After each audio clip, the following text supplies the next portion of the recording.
Hey everybody, welcome again to another episode of the Matt Curran Show. I'm here with Miss Jennifer Richardson, who is with Keep Tiger Town Beautiful of Baton Rouge. She does phenomenal work in cleaning up a city that is kind of a little bit trashy. Like, I've lived there. I felt it when I was there. I took the time and opportunity to go out and clean it up. The people there are amazing and their volunteer efforts to do that. And that's all because of this nice young lady here, Miss Jennifer. Jennifer, thank you for joining us today on the Matt Curran Show. Thank you for having me, Matt. I'm just so happy to be on. So tell us a little bit, what is Keep Tiger Town Beautiful? How did it get started, and where is it today? Okay, well, I started Keep Tiger Town Beautiful in the height of COVID when we were told to wash our groceries off. Remember that?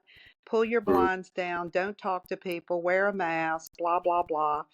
Anyway, so I was on my way to the grocery store and I noticed that um, there were weeds as tall as I was around a median, full of beer cans, styrofoam. I mean, the nastiest stuff you can imagine. People just throw everything out their window. And I like got white knuckled. When I was looking at this, I was so angry. And this has been going on for decades. This wasn't just because of COVID. Okay. This has like my children are in their late 30s and 40s, and they grew up in a filthy city. So I thought, I'm gonna put an ad. I'm gonna do social media, and I'm just gonna invite anybody that will come on Saturday and help me clean this mess up. Even if I have to do it myself, I'm just gonna do it myself. And I'm 60. Well, I was 61 then, and so I didn't know if anybody would come. I got some supplies. I went out there and I got there early. So I started just like pulling weeds, and I'm in the middle of a 3 foot wide median and cars are zipping by and people are hanging out their windows screaming, "Lady, what are you doing?" And I mean, I have gray hair and I wear granny panties, and there's a nursing home right across the street. So I look like an evacuee from the nursing home. And people would say, "What are you doing?" I said, "I'm cleaning up this filthy city. That's what I'm doing." And people would go, "Oh, okay." And then more and more people would do it. Some guy pulled up and I told him what I was doing. And he said, "I'm going to go home and get some uh, professional supplies. You're using, like housewife tools and stuff." He goes, "Let me come back." So he came back. And then by the time he got back, we had about 15 volunteers from every walk of life. When we had, I mean, you know what? I thought this is how you can, like, bring people together in a divided country. People hate each other. We're told to hate each other on the news. And people came out of all walks of life. I mean, we had Democrats, Republicans. We had people that were gay and straight and black and white, and we in everything. We had every single kind of person, old and young and fat and skinny, everything. And we went out, and in this small section, we picked up 42 contractor bags in 3 hours, and it looked like Calcutta. And when we finished, it looked like a beautiful city. And so I took before and after pictures and I posted it on social media. And next thing you know, the mayor's office called, the news teams were calling me, people, the magazines were calling me. They wanted to know how we did this. And so the group of people that came out, we were so inspired by what we did in 3 hours. Everybody said, "I want to do this again. This is the most fun I've had in, 20 years. This is just awesome." I said, "Okay, let's do it again." So we did it again, and we did it every week. Now we do it every day. And now we do it all day long, every day, because my volunteers are equipped with everything they need. If they see something, if they're pumping gas and the gas station's ugly, they'll just, whip out their grabber and clean up around the gas station. If they go to dinner and the restaurant looks tacky, they'll clean up the restaurant. I'll jump out of my car at a red light and pick up beer cans and throw them in my bucket in my car. I mean, this goes on all day long. to the point where we have picked up 26,000 contractor bags. It'll be 4 years in January. So can you imagine what 26,000 contractor bags would look like?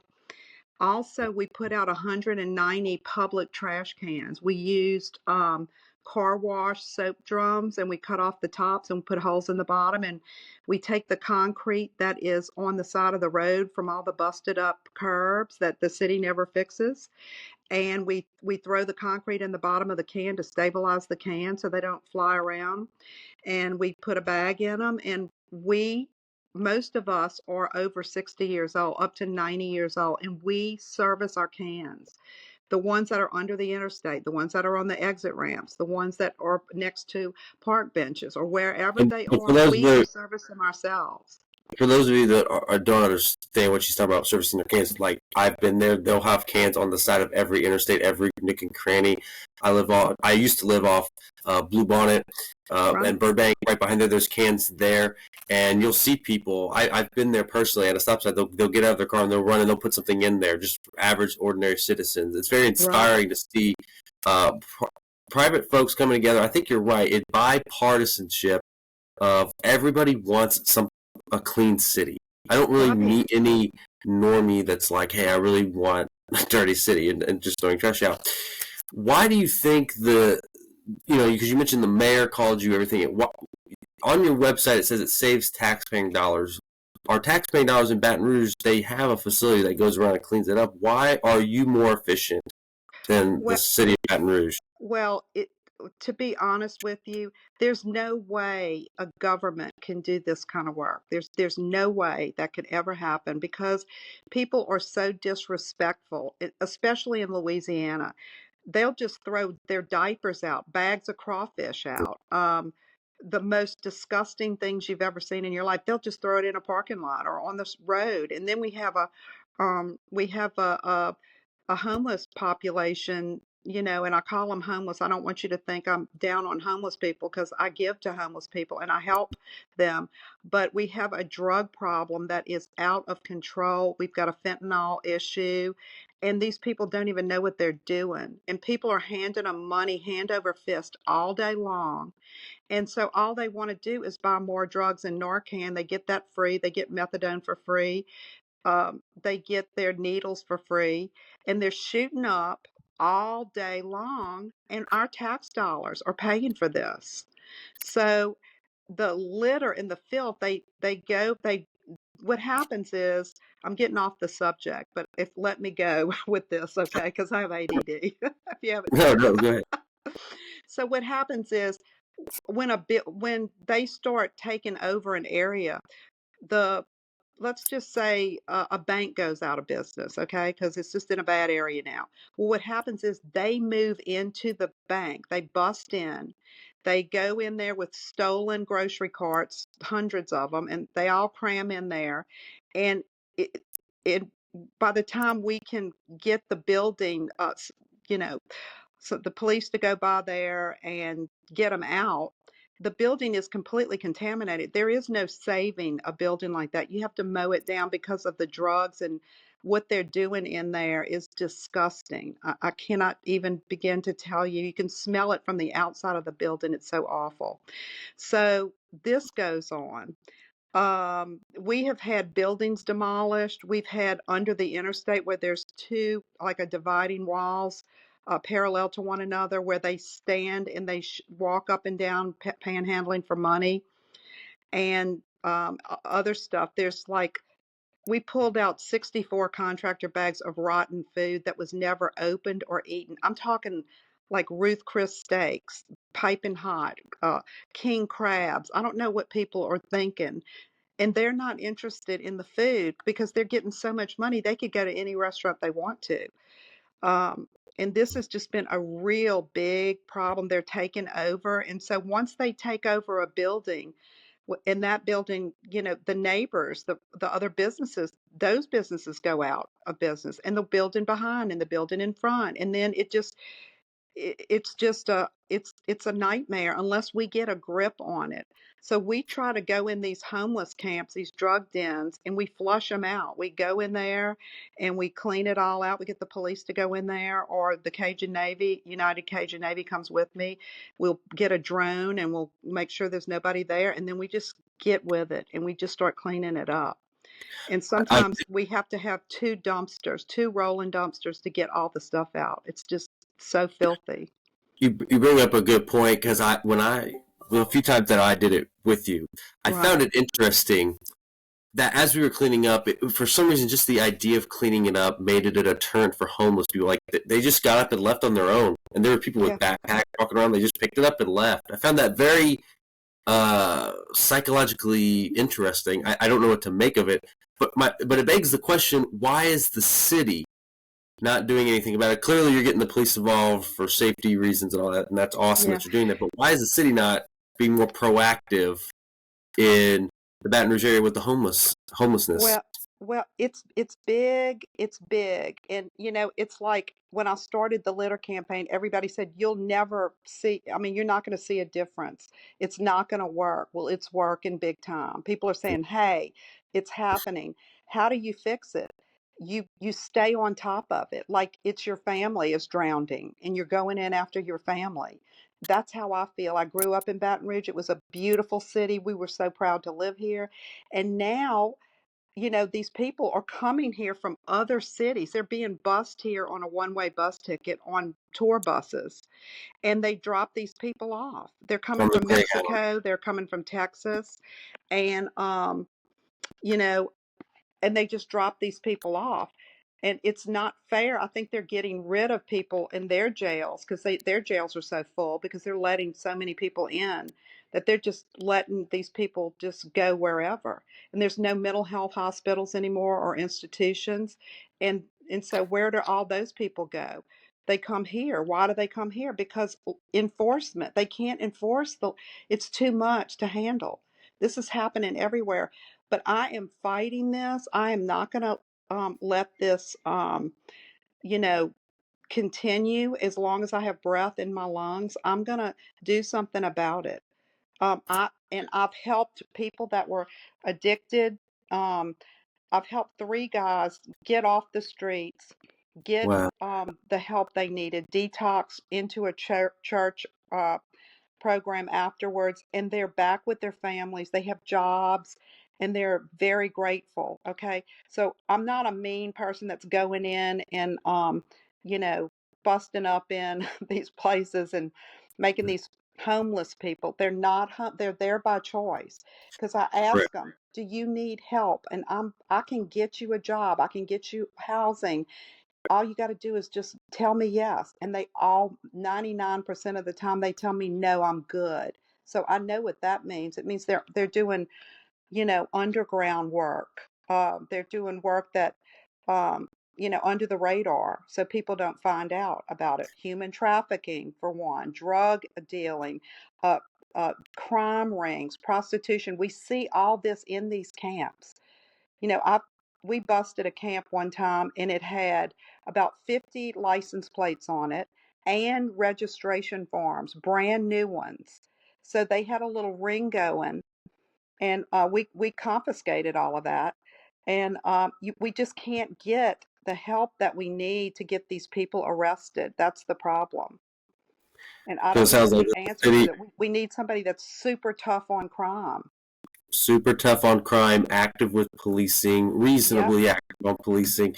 And you're doing the Lord's work because there's something about a self-sustaining society that needs a clean environment to live in that takes Yes. care of itself. And you're Yes. doing that. You're keeping Baton Rouge alive, and you're Hmm. keeping it going. And so the people of Baton Rouge really appreciate you. And if you continue it, I know the Lord's going to come through for you. I want to go back to the human trafficking thing because when I volunteered that one time. That one time we found, I'll never forget it. It was a gut to the gut experience. I don't know if you're numb to it at all at this point, but finding an ID of a teenage Texas girl that was, I think you had gotten back to me at one point and said that she was missing, And so Mhm. now, and then you reported to the authorities. I don't know what came of it other than she's most likely human trafficked. Right. How Well, often do you see these kind of missing IDs and these human trafficking scenarios? we find IDs all along the roadways. I mean, we couldn't possibly have them checked out because there's so many of them. We wouldn't be able to clean up anymore because there's it's and also stolen. There's Visa cards everywhere. Mm. There's spend the night in the hotel for free room cards. We see that. We found a dead body. We found five guns. One of them was a machine gun. With that were loaded guns on and and my little cute volunteers, like 78 years old, are finding these guns, And Miss Jennifer, I found a gun. It's just Mm. it could be a movie almost. I mean, you just wouldn't believe the stuff that happens that we see and do. That's what keeps us going. It's like an adventure every day. Or have you ever been approached by like you're cleaning up something and like some sort of gang leader or gang approaches you and it's like, hey, this is my corner, Mm-mm. or anything like that? No, because I walk in there with this shirt. It looks like I'm Yeah. official, right? And I am not official. And we don't ask permission. We just take care of business, because we can't get in this, spiral of red tape bureaucracy. And when we see something, we try to take care of it. We report people, and then, we've gotten two prostitutes that were human trafficked off the streets, and we sent them to a church out of town. We three guys that I was those guys that I were able to help that I told you about, and that took uh, uh, almost 4 years to get three people off the street. That's how strong drug addiction is. They do not want to leave. They do not want to give up their drug at any cost. So, you know, um, What is the weirdest thing that you have found while doing this? a dead body. Dead body. Did you when you reported that out to police? What was the conversation like? What was the outcome? Oh, did they find out if this guy was murdered? Yeah, I got the whole story. So this is a really cool story. So a church wanted me to do this cleanup in a really bad area. And I knew the minister at the church, and they have helped me get people off the street. So of course I said, yes, I'll do it. And we had just gotten everybody, started, and they were picking up and everything. And one of my volunteers said, Miss Jennifer, there is a dead I think I don't think he's sleeping. Just put it that way. And she goes, but I'm too scared to go look. I said, ooh, I'll go look. So when I went up to him, he was dead. You know, and Mm. this is the crazy thing. They didn't report this on the news, or anything about this, but I took pictures before the police got there. And what happened was somebody had dumped this guy there, and how different people, they wear their pants where their belt is below their butt, how they do that wrapping Yeah. around there. Well, Yes. well, when they threw him there, he was laying on his side, and of course his bottom was exposed, and they had put some dice, like a die, in the crack of his butt. And on one side it was six, and on the other side it said eight on there. Well, that's a gang thing, and it means kind of like a retaliation thing. So you got to know this. Like, I hate to tell you all this grubby stuff, but you got to see No, how people we need to found. know. People Yeah, need they to need know to know this. what's going on. So anyway, so the police come, and we found out that the guy, the person that killed the guy, was his girlfriend. And Huh. the guy that was killed was high up in police, in the police his family was high up in the police department. So that they had she had already killed another boyfriend the year before. So when they went to her and said, you kill, and did you kill our son, did you kill whatever his name was? She said, yeah, she confessed to that murder, and she also confessed to the other murder. But she planted that dice there to make it look like it was a gang related thing. So they were able to solve that crime. The machine gun, we found a machine gun loaded, and one of my volunteers that's like 76 years old found it. um, we're walking, and she texts me. She goes, "Did you see my text?" And I said, "No, I can't hear. The traffic is so bad." She goes, "I found a machine gun." And I said, "Oh my God, well, come over to the parking lot. There's two sheriff's deputies in the parking lot right now. Let's, bring it." So she said, "It's in my trunk." I said, "Okay." So we get there and they look at it, and all the guys started laughing, and they said the magazine was put in backwards. So I guess whoever stole the gun didn't know that the magazine was backwards. So they just probably threw it out the window because it was at the top of the interstate. Yeah, I don't know Um, if gangs are into gun safety or go to the right, shooting range. right. That's not really something historically they do. Um, so, kind of going into solutions, what is one or two or it could be statewide government policy too? What's like a policy? We've touched on active policing. But is there any other policy that you would see needs to be instituted governmentally that could sort of at least begin the process of Yeah. fixing some of this stuff? Well, I think I have a great idea. Um, and my idea is this: at every intersection where these people are coming and panhandling all day long, there is also a seedy motel.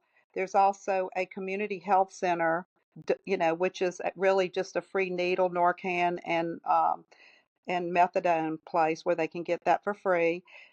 Um, and there's a long exit ramp there, so they can walk up and down with their little signs all day long. All they have to do is put a police car there with a policeman in that car. Mm-hmm. And it doesn't have to be all over the city, right?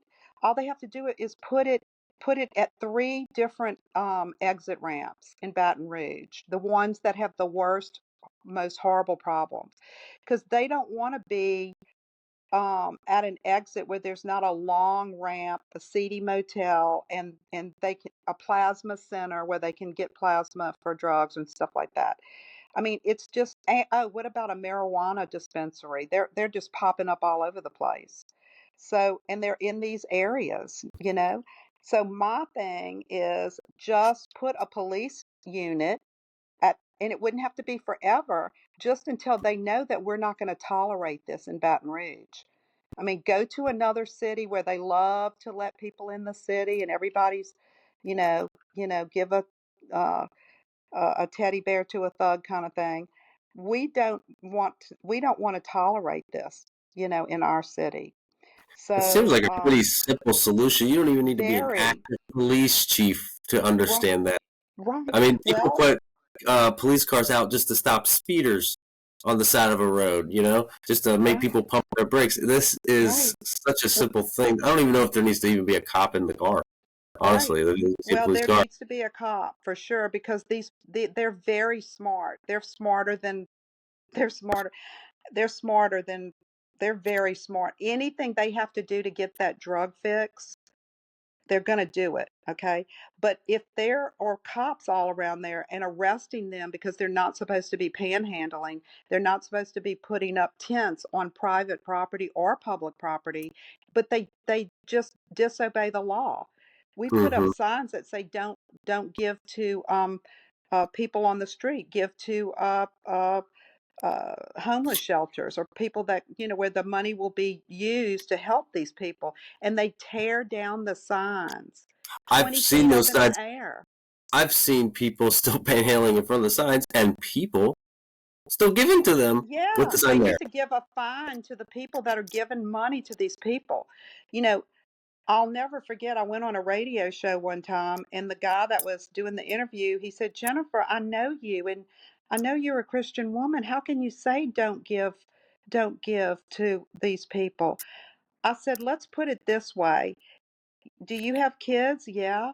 I said, "How would you feel if your child was addicted and he was living on the street, okay, and you needed your kid to dry up and get in uh you know, kick the habit, and Hmm. people were giving him money hand over fist all day long. Do you think your kid would have a chance of getting well?" No. And the money that you give that kid could be the money that he overdoses with and kills him. Um, you know, they don't have a reason. Like if somebody was paying my house bills and paying everything for me and I had no incentive to get better or work or whatever, it's just like it's enabling somebody. I know addiction is tough. It's very tough, but it is possible. And by giving money, that is not the answer. Giving people money is not the answer. They're coming here from other cities. I know them. I talk to them all the time, and some of them help me pick up litter and put out my trash cans, and they're just as polite as they can be. I But agree 100% with you. yeah, I just want to make sure we meet our time here. I okay. one question for you. So it's kind of a little bit more macro than Baton Rouge. The Super Bowl is going to be in New Orleans this year. Super Mhm. Bowl is sadly, traditionally, one of the highest human trafficked events in the country annually. And Mm. then it's doubly compounded more when it's in New Orleans. Baton Rouge is about an hour from New Orleans. Do you see anything the city or the state, and that could be the city of New Orleans or Metairie or any of those places, and the newly inaugurated state government there? Do you see them doing anything to sort of curb human trafficking upcoming? I know you see a lot of it.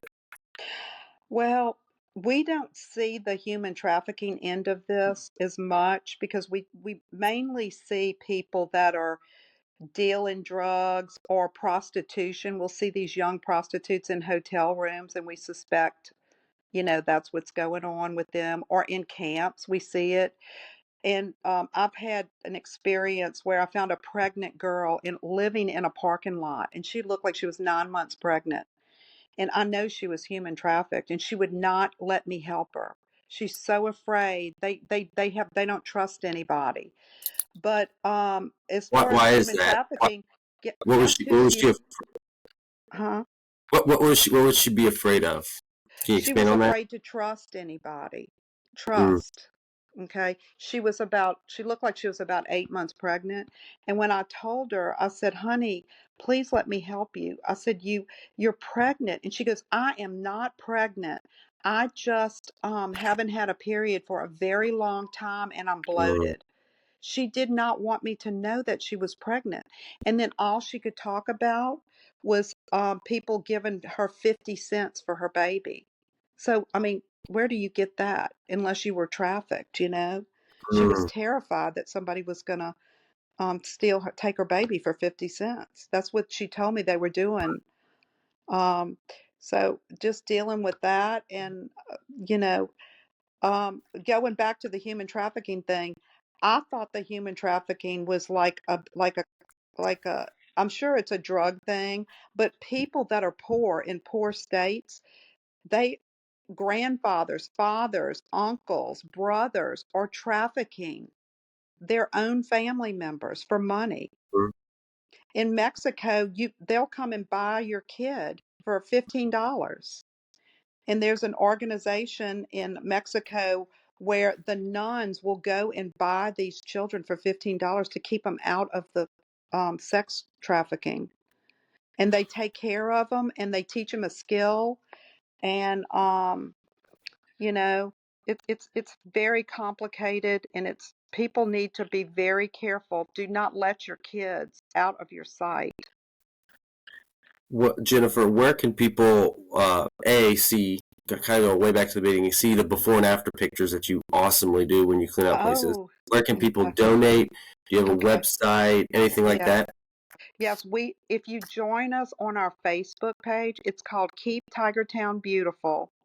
And you can see every day we do a cleanup every single day and all day long. And we have the before and after pictures of everything. We even have the story of the dead body, the guns, all the adventures that we find on the streets. It's all in there, and we have a donate if you would like to donate to keep. We don't ask people for money because I feel like we are not be we don't get paid for this, but it's a God thing, and we feel like it's just a mission with us. So the people that want to donate, there's a place where you can donate. and it's at the top of our Facebook page. And donate. You can donate to us, but we would love the help. We've had people donate trucks and vans and bags and whatever we need to help keep our city clean, because they see that we're actually doing something. We're not talking about it. We're not, you know, we're not running studies and surveys and stuff, millions of dollars worth of stuff. We're out there, boots on the ground, with a lot of people, about 100 volunteers, and we're getting college students and lots of different organizations are hooking up with us, the Rotary clubs, and because they see we're making a difference and they want to be a part of the solution. So it's just been a wonderful experience. Well, you are doing the Lord's work. Keeping Baton Rouge alive is keeping Baton Rouge beautiful. And Yes. we greatly appreciate you coming on to the program Thank on the you for Matt Curran having Show. me, Matt. Thank you My so much pleasure. for having me. My Keep in pleasure. touch. Yes, ma'am.